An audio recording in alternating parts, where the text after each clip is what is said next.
Alrighty, we're gonna try this again. So this time I'm home. I got Kristy's warranty replacement engine. And this one, as you can see, is pretty rusty. It's got a fairly decent layer of crud on it, which kind of makes me happier than if they would have cleaned it, because then it doesn't look like it's hiding anything. See, it's rusty though. So it made me wonder, maybe this has been a reman engine and all the spray paint had been flaking off, but that is a factory paint daub. So this is a factory engine. Another thing I noticed, it has a November 12th of 03 date code, making this an 04 engine. Hers is a 2000 with a 99 date code, so hopefully that won't be a problem. Luke is running off to get me a plug wrench, plug socket, so I can pull the plugs. We're going to run my borescope down in the cylinders and see if this one's that bad. God, I hope not. A couple things that make me nervous. It has had a valve cover gasket, which isn't that big of a deal. There's a lot of buildup around the front seal here. That makes me a little nervous. It has had an oil pan gasket put in. That makes me real nervous. Why? Most of the time the oil pans don't leak on these. So why has somebody been in there? Head gasket, I can't really tell. It does look factory. If you look here, you see the buildup of paint. I'm pretty sure the head gasket's factory. There's kind of a nasty buildup inside here. You didn't find it? I don't know what they look like. Looks like it's had a water pump put on it at some point. I need to find something to plug this off. We're going to take this to the car wash and hose it off. Throw a coat of paint on it before I run it down to the in-laws. Looks like I could probably keep this dipstick. Look here. I don't know. This one's not looking real promising that they kept up on their oil changes very well. There's a lot of buildup here. So. And I can tell that that's bad. Yeah. So does that give you the thinking of it might be bad? Or just not maintained very well. So I'm not sure when they stopped putting the inlines in the Grand Cherokees. I've got a really nagging suspicion that this one's out of a Wrangler. Given its appearance, for one, the Wranglers are a little more open to the environment, I think, than the Grand Cherokees are. You know, there's some mud buildup here. Motor mounts are different, but that could just be an 04 versus 2000 thing. Intake's a little different, but same thing. Could just be the date problems. But somehow this is really making me feel like it's a Wrangler.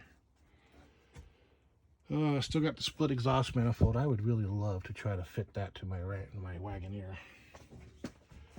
Well, why don't you? It looks like a factory manifold gasket. So yeah, that further goes to show that the head's probably never been off. So before this thing leaves here, that water pump's coming off. Thermostat housing, basically everything's coming off this engine that I can get away with. I'll probably leave that motor mount on there because it's lending some stability to it being hauled. I will leave the manifolds on it to keep the weather out. But all that'll come off. Flex plate's going to stay on because, again, it's kind of holding things together. I'll probably pull this off. I'll pull that off. Pull that off. This will all come off. And then we're just going to shoot it in some black paint. What is this? You can't really see... you can't really see the engine once it's all installed in her truck. I think you can kind of see in here a little bit. So, you know, even if I didn't paint it, it's not that big of a deal. Still some oil in here. If I'm going through all the trouble of swapping engines, I want it to look nice and shiny and new. So I'm going to go find a 5/8 plug socket, and we're going to pull these plugs. I can't film the boroscope while I'm using the phone to use the boroscope. I can get still pictures though, so I will include those in this video, good or bad, and we'll know. So yeah, yep. Okay, so Luke is pulling the spark plugs now. Let's take a look at that one. That one looks burned up.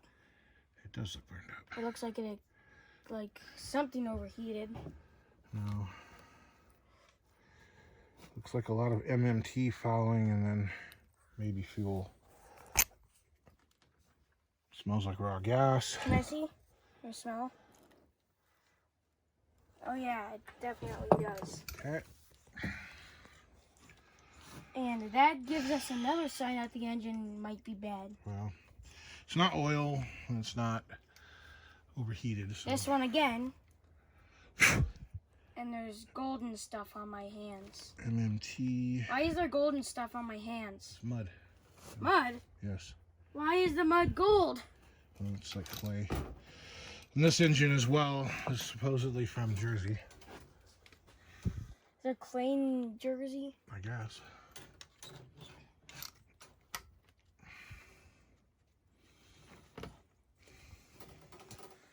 Like, that's not a good sign. Two spark plugs are pretty much the same thing. No, I mean, you want them all to look Three. about the same. You want them all to look like that? Yeah. That is, I'm just... That one's got some wet on it. Is that bad? It smells like gas. So that's a good sign there. So after this, we'll get the boroscope, endoscope, whatever the hell you want to call it. State camera. We'll get that hooked up. This one's wet too.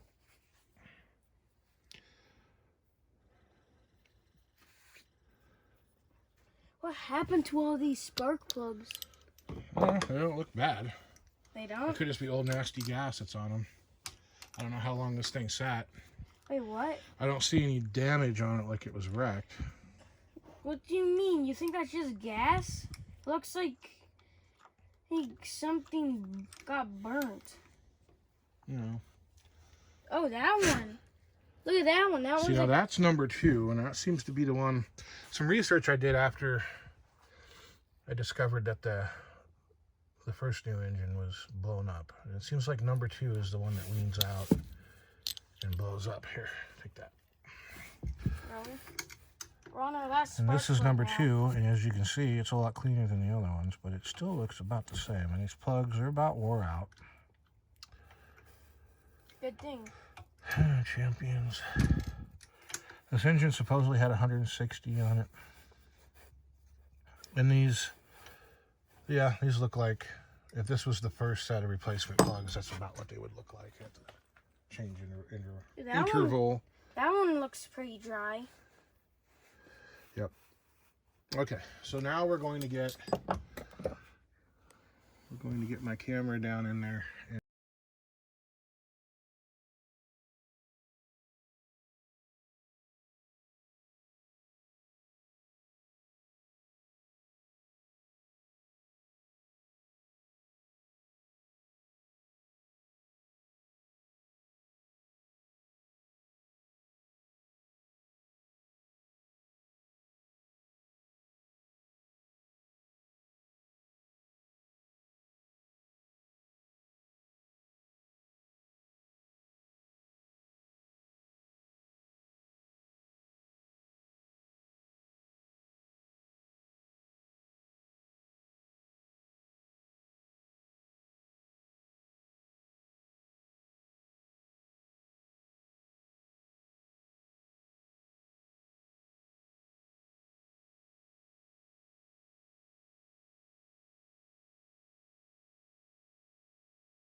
Okay, so we've got new hotness. We've got we got old busted, and then we've got new busted. So this is the original engine. Started knocking all of a sudden. Somehow it lost oil pressure. Even though it had plenty of oil pressure at the filter, it had none at the galley. Spun a bearing, started knocking, squalling, squealing. You guys have hopefully all seen the video. This guy was my replacement bot from a company out of Jersey on eBay. So I pulled the bearing caps. The bearings all look brand new. They were all date coded correctly, so they're the factory original bearings. Nobody had ever been into it. It still had the original oil pan gasket on it. So new oil pan gasket. I had to use the oil pan off of this one because that one was damaged by the forklift. New water pump, new belt tensioner, went through everything. This is let me make sure on that. See, so this one is a 99 date casting. Kristy's September 99, so it makes it a 2000. Kristy's Jeep is a 2000. This engine is a,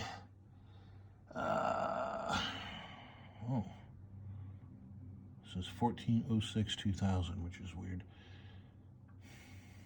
So it's either April 06 or 106. Either way, so that's a 2000 engine as well. I used the manifold off of Kristy's engine, exhaust manifolds off Kristy's engine. One of the interesting things here, Kristy's engine has plugs for the O2 sensor, where that engine and this engine both have O2 sensors in the manifold there, as you can see. So it's really interesting, or somewhat interesting, I don't know, regardless. I read up that there may be a difference. I think in 2003 they changed the exhaust manifold and the ports got bigger. Those are dinky. So once I pull those manifolds off, we'll see. I don't want to have to use these manifolds, but if I do, then I will, whatever. So I replaced all these parts. Oil pan gasket, valve cover gasket. That is the valve cover off of Kristy's engine, because the valve cover that came on that engine was kind of rusty, and all three of these had been punched down. This one's missing the oil cap, which is fine. We're just going to use this whole thing. These blue silicone gaskets are reusable, so we're going to reuse them. I'll probably have to buy a new water pump gasket. This is going to get swapped. This is going to get swapped. I need to clean up the gasket surfaces here. So, like I said, this is new hotness. I still have not checked the bearings. Once I check the bearings, hopefully they're good. If they're good, we're good to go. If they're bad, I'm gonna straight up murder somebody. So the first thing I need to do right now is get this engine off of this engine stand and pushed into a corner somewhere. Get it out of here. I'll probably just take this engine. We're gonna pick it up with that gantry crane or whatever the hell you want to call it. Pick it up, put it onto the back of the truck back here, just lay it down. Then I'll pick up this engine, roll the truck out, put this engine on here. I was going to use the flex plate from Kristy's original truck. This one's kind of rusty, which who cares? Kristy's Jeep had a transmission put in it. I noticed this. Two of the torque converter bolts were loose. And I don't see any damage there, but just in case the holes are wallered out, I think I'm going to go ahead and use this. I haven't verified yet that there's any damage to it. If there isn't, I'm just going to run it. It doesn't matter if it's rusty. As long as I can get this plate off because of the damage, I think we'll be okay. And motor mouse, everything has to come off of that engine and get put on this engine. That's the reason this engine stand is shit. We actually welded this onto the front of it and put casters on it. But That one is a hell of a lot stronger. This one's Dave's, that one's mine. But since I have to pull all the parts off of that engine, I don't want to have to pull that engine off, set it somewhere, pull this engine off, put it on that one, put this engine on this one, back, pull this one off, put it somewhere. Forget it. We're just going to run off this one. I want to save these heads. This is supposedly, actually both of these, supposedly have the bad heads on them, the ones that like to crack. I'm sure this one's not cracked. It ran perfect. That one, with all the scoring in that cylinder, is probably cracked.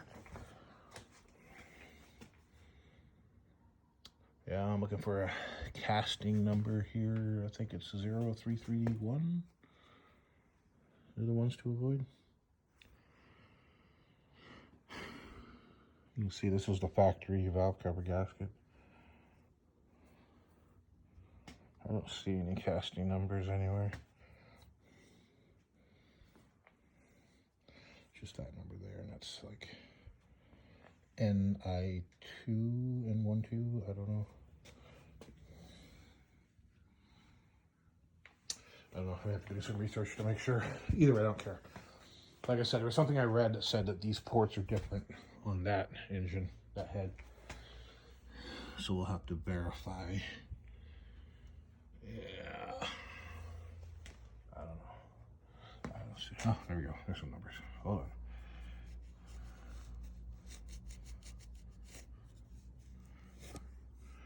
Zero 331. Yep.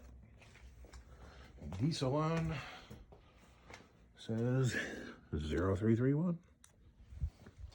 And diesel one, I can't even see it. We'll have to. Well, that one's a 331 too, or 331 as well. So, tells me I'm not gonna have to worry about the ports. Okay. Anyway, so that's the job for right now, is to get, I'm gonna have to roll the truck back up, get this under that, get a chain hooked to it, off of that engine, get it off of the, get it off of there. And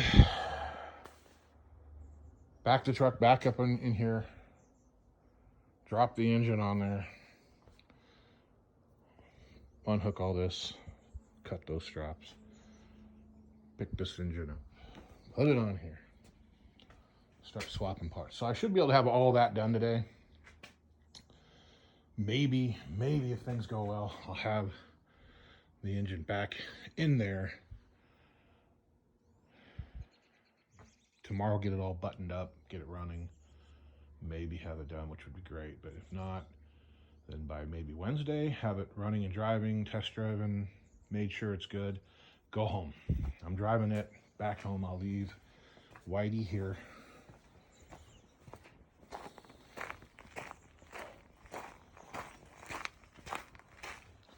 One thing I've noticed, this car's been parked since around Thanksgiving, and it's already all moldy. Look at that. It's disgusting.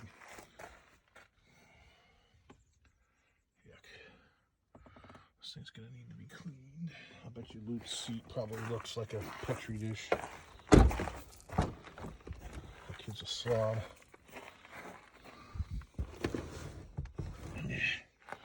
Okay, so this thing's gonna have to be all cleaned out.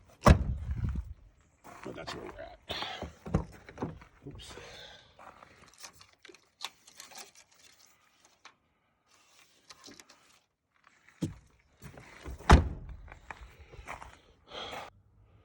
Alrighty, it's opened up.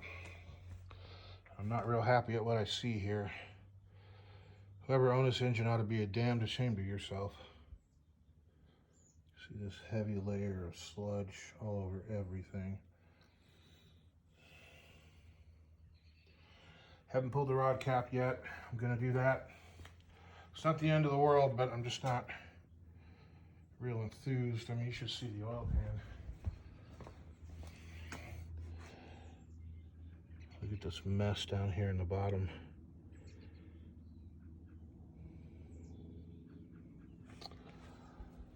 Yeah. screen's got some caca in it, but it's not plugged, so that's a good sign. This would have been a good engine to run a bunch of flush down first, but I'm not going to do that now. We'll just run some real good oil in it with some Rizlone probably, or some Marvel, and then change it every 1,000 miles for a while, and then we'll know. But I'm going to go ahead and pull that rod cap, number 1 and number 6. So those are the farthest from the pump. So they're the first to starve and the last to get oil. So if those look good, we're good. Be back in a minute. In spite of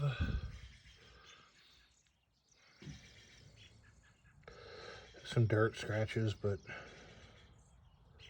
not bad. I mean, it doesn't look as good as the last crank, but it still looks excellent for what it is.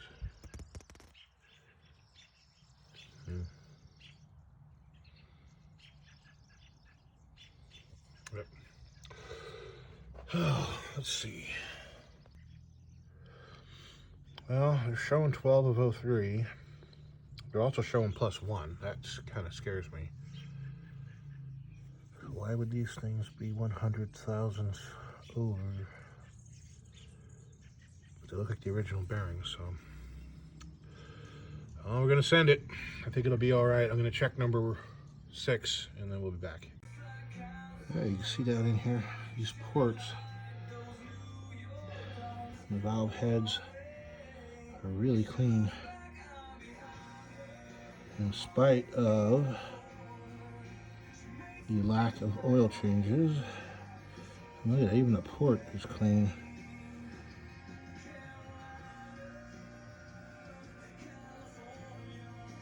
That one's a little dirty.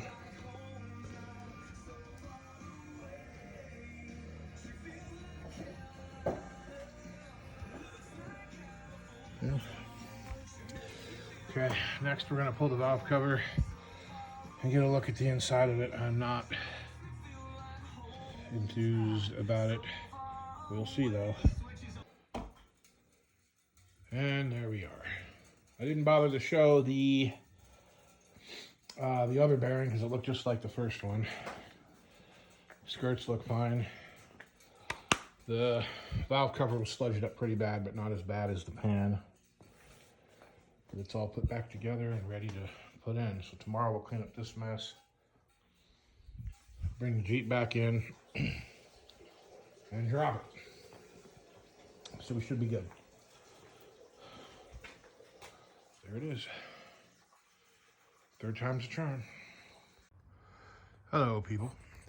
You may recall yesterday or one of the other times I had my suspicions about somebody had been into this engine.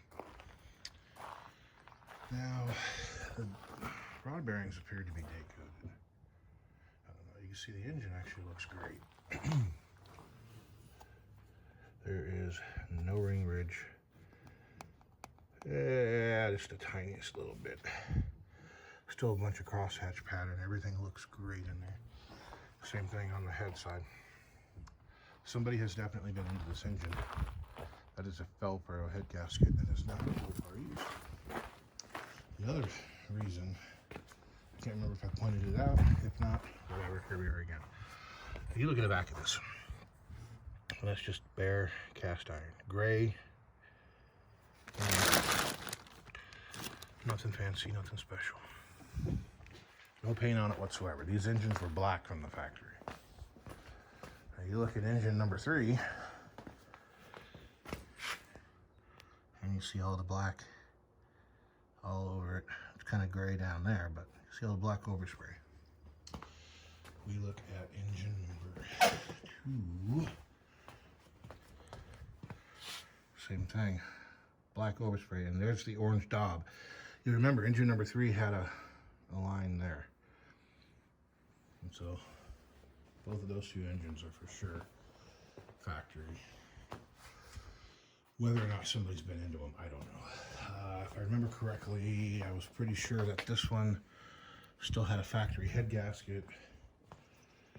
And that one Could go either way, I guess, but I was pretty sure that it was factory for some reason.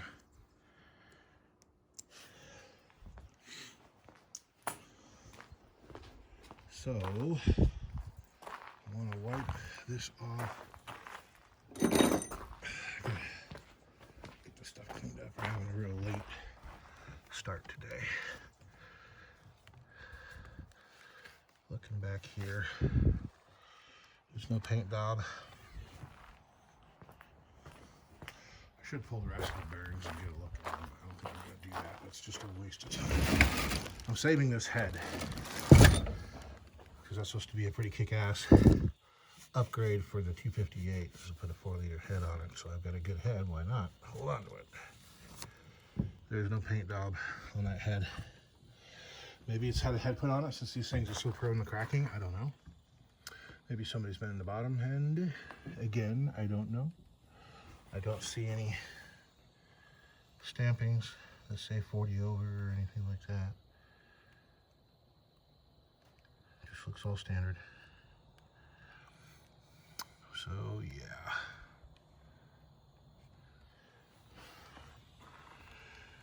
Alrighty, we need to get all that scrap metal picked up, put away. I need to get this organized first so I know where to put everything. I'm saving those 2 engine stands. These pallets can go away. This block needs to get put in the middle. That block needs to get put in the middle. Once it's all cleaned up, swept up, we'll push that thing back to the back there, and we'll bring the Jeep in here, and then we'll get it hooked up and get it installed. Alrighty, so here's where we're at right now. Just stopped to get some dinner, and we're gonna get back on it here in a minute. Just got everything in. It's bolted up. We just gotta start tightening up all the bolts. Still gotta put the exhaust on, hook up all the stuff up here, put the injectors on. I've got new seals for them. Gotta hook up all this stuff. All this stuff.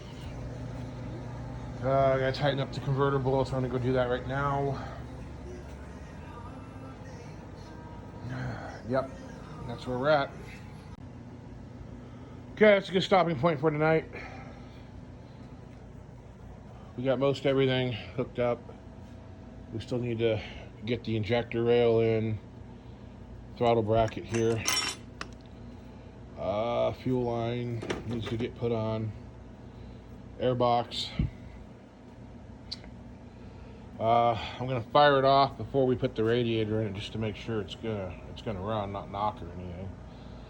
If everything's good, then we'll stop and put the rest of it together. It'll be up and running tomorrow, though, for sure. As you can see, half of the engine's back below the firewall. Alrighty, that's it for tonight. It is 11:36. We are going in. Here we are, folks. July.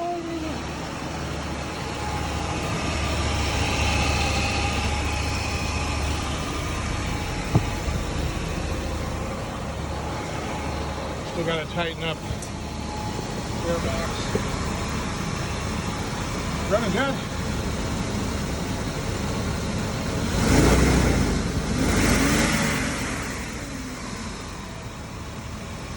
Smooth. Now when I first cranking it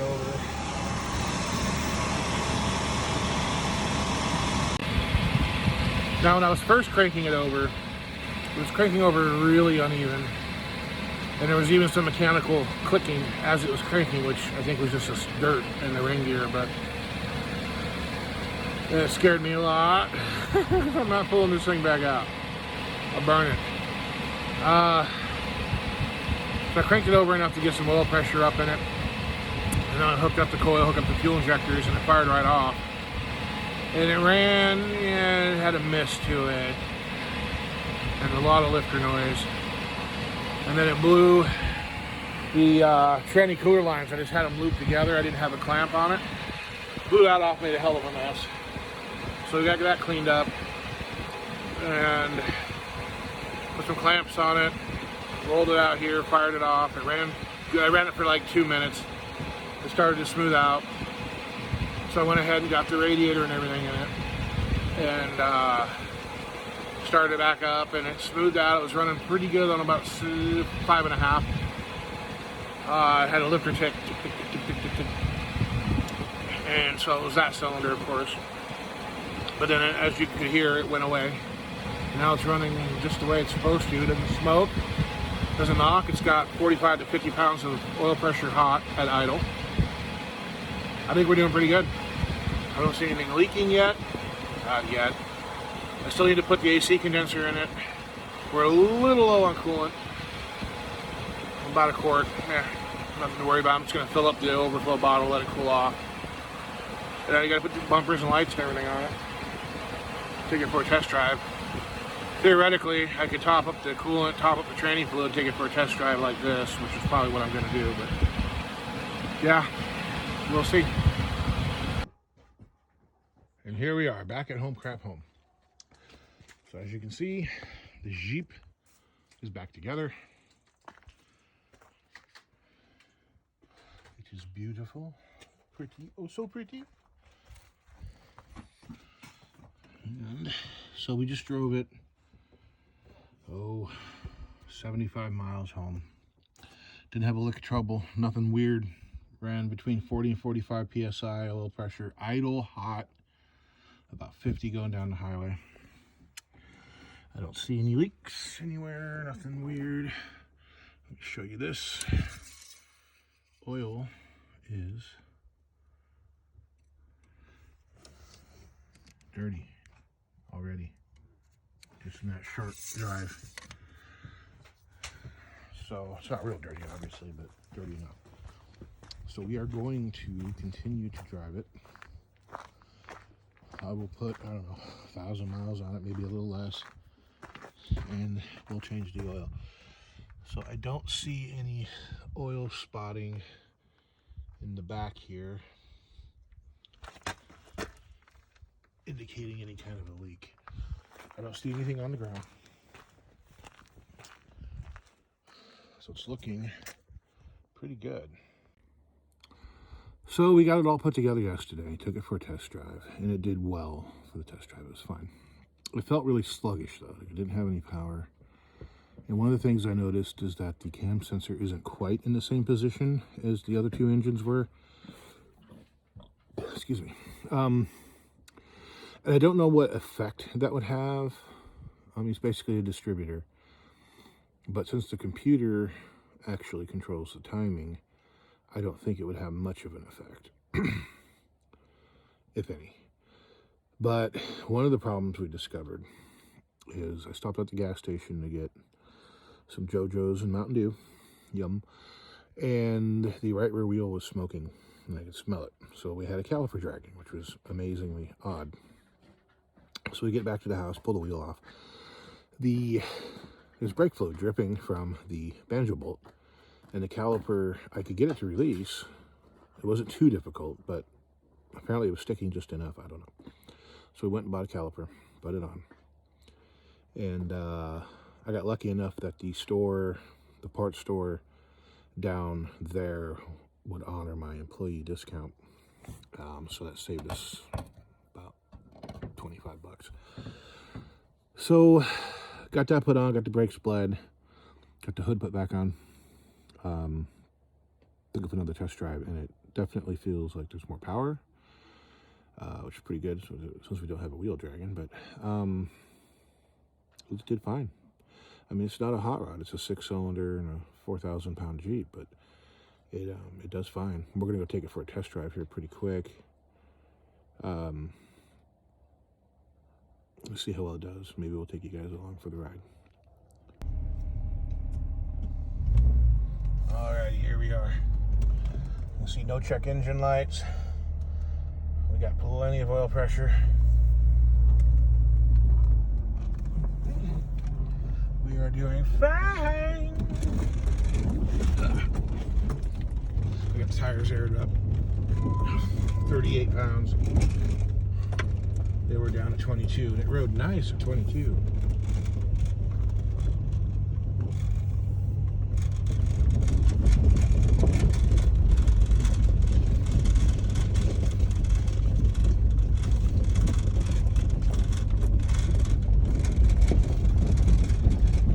We come back here periodically to look for stolen cars and people dumping trash and stuff.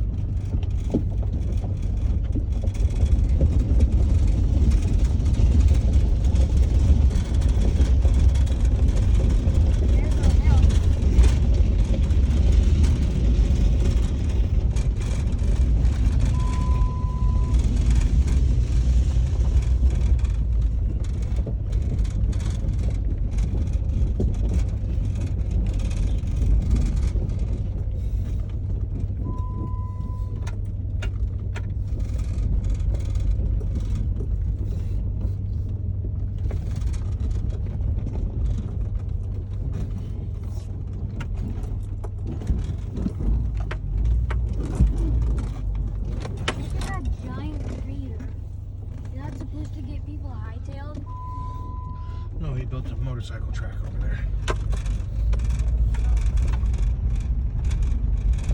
It looks like that guy's actually got an old goat shed.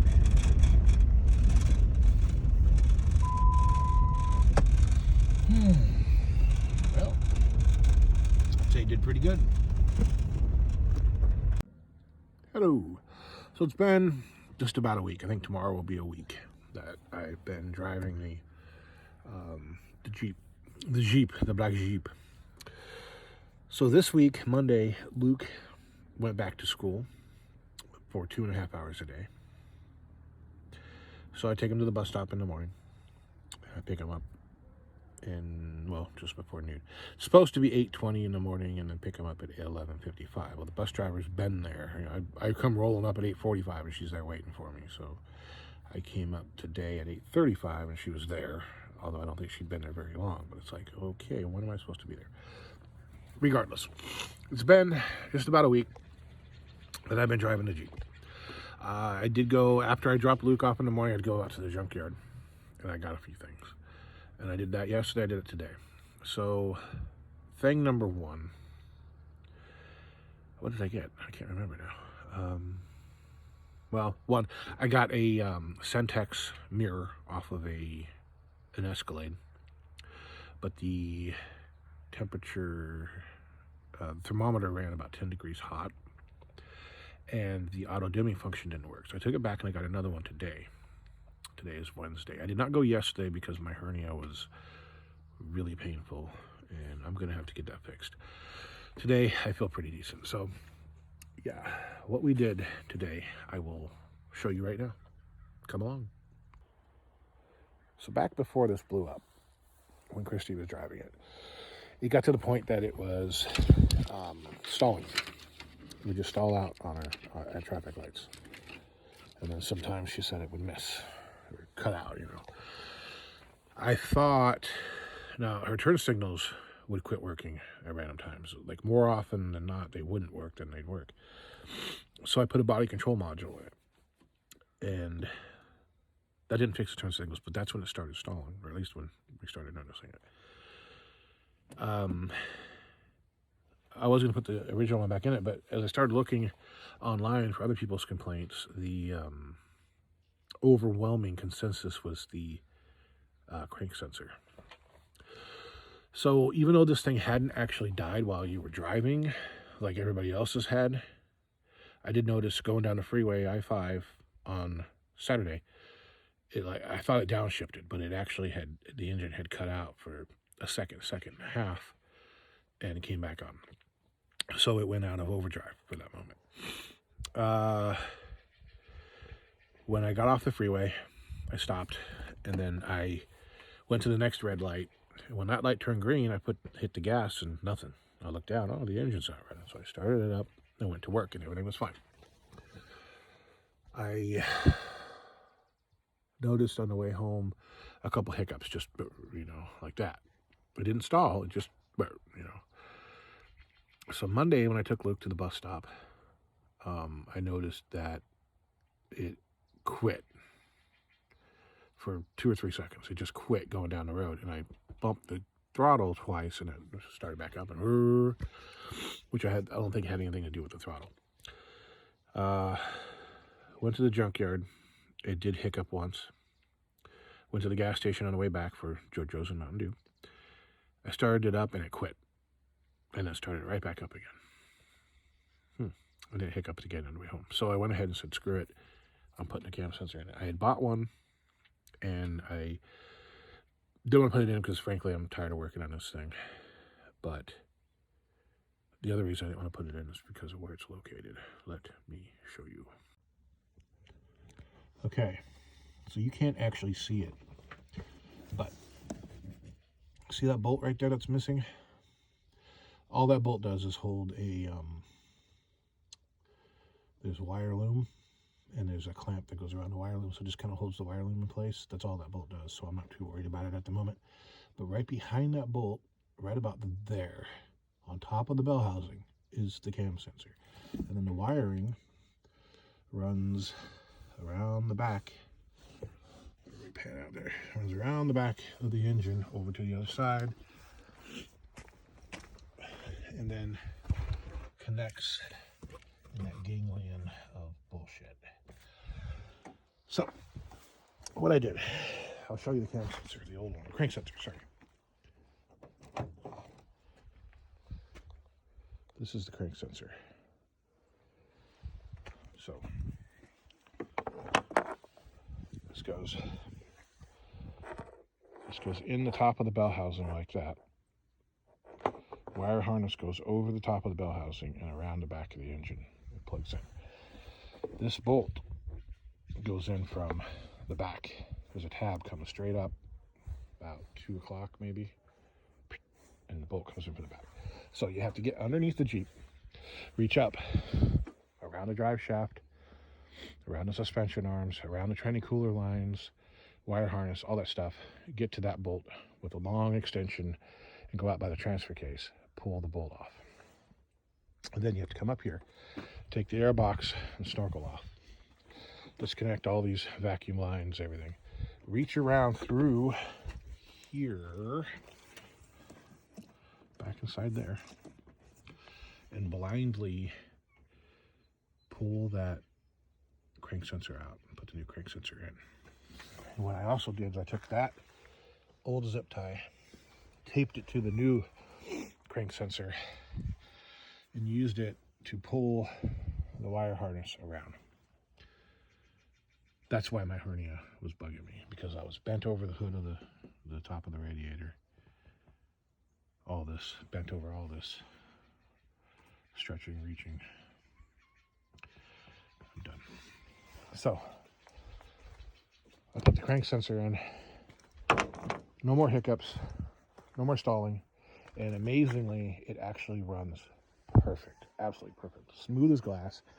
It's responsive, it has power. If I leave it in overdrive now, it comes out of overdrive smoothly, goes back into overdrive smoothly. There's no more like kicking it down, you know, because it just doesn't have the power to push overdrive. I am going to have to replace that O-ring. It has not dripped onto the hose yet. It's all dry, but you can see it's going to have to be replaced. You can see how nice and clean it still is. No leaks. None. So there's that. I went to the junkyard on Monday. I got that Sentex mirror. Oh, what else did I get? I don't know what else I got. There was something else that was important. Anyway, so I didn't do anything yesterday. Oh, that's what I got. This trim. Turns out I didn't need this piece. But this piece right here, I replaced this one. While it doesn't look important or special to you, this is the old one.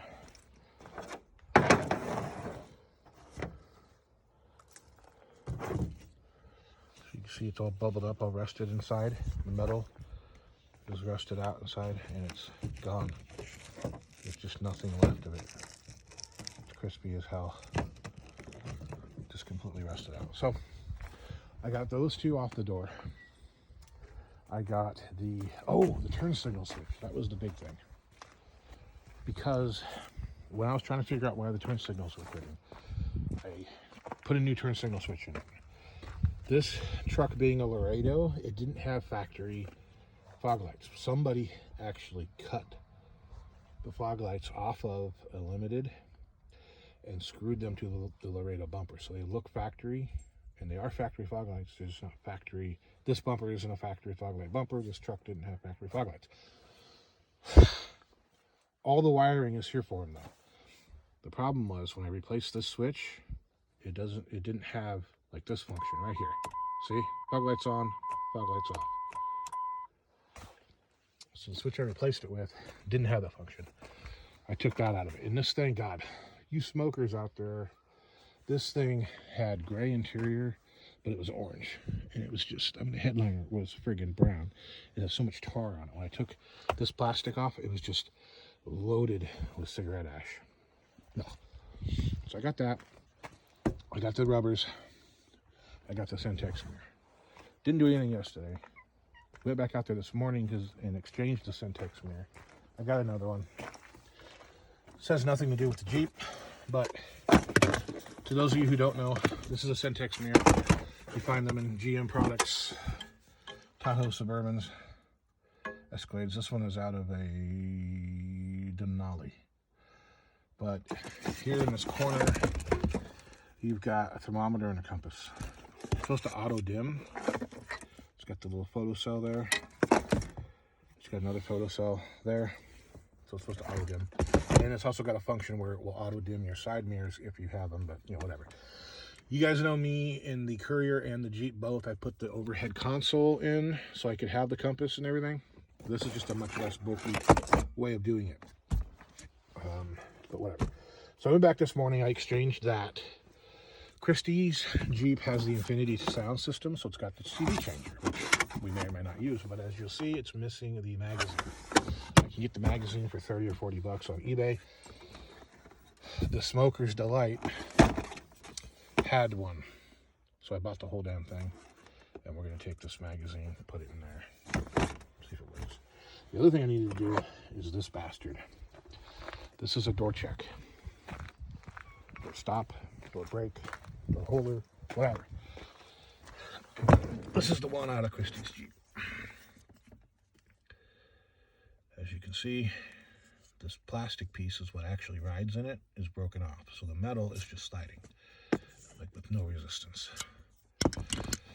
They are marked left and right. Well, the left side one, I grabbed it, has some wear. You see in that ball, those little notches worn in it. It's not bad. However, the right side one had no damage. They are just about identical if you flip them. They looked identical, so I took a chance. I bought them both. I put the passenger side one in this truck, and guess what? It works. Boom. Door's closed. You open the door now, and it stays open. See? Look at that. Stays open. It's great. It's not banging you on the ass anymore. So that's good. I got all this apart. The other thing I learned, I am not the first person to be in here. As you can see, these sockets are missing. There. That's why this panel kept coming loose. So there's one that's missing there. And most of the clips are all broken anyway.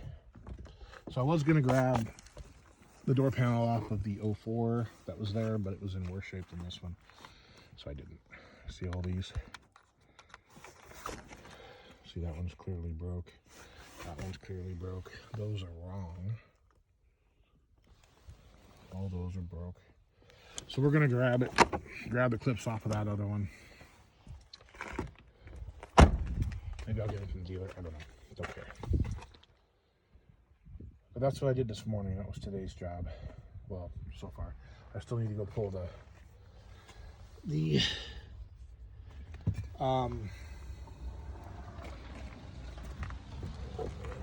change So we're gonna do that now. I need to clean this stuff out of the way. But that's where we're at on this thing. So far it is doing great. And I'll drive it again this weekend to work, and then after that Kristy can have it. We'll go down and get my courier. But that's it for now.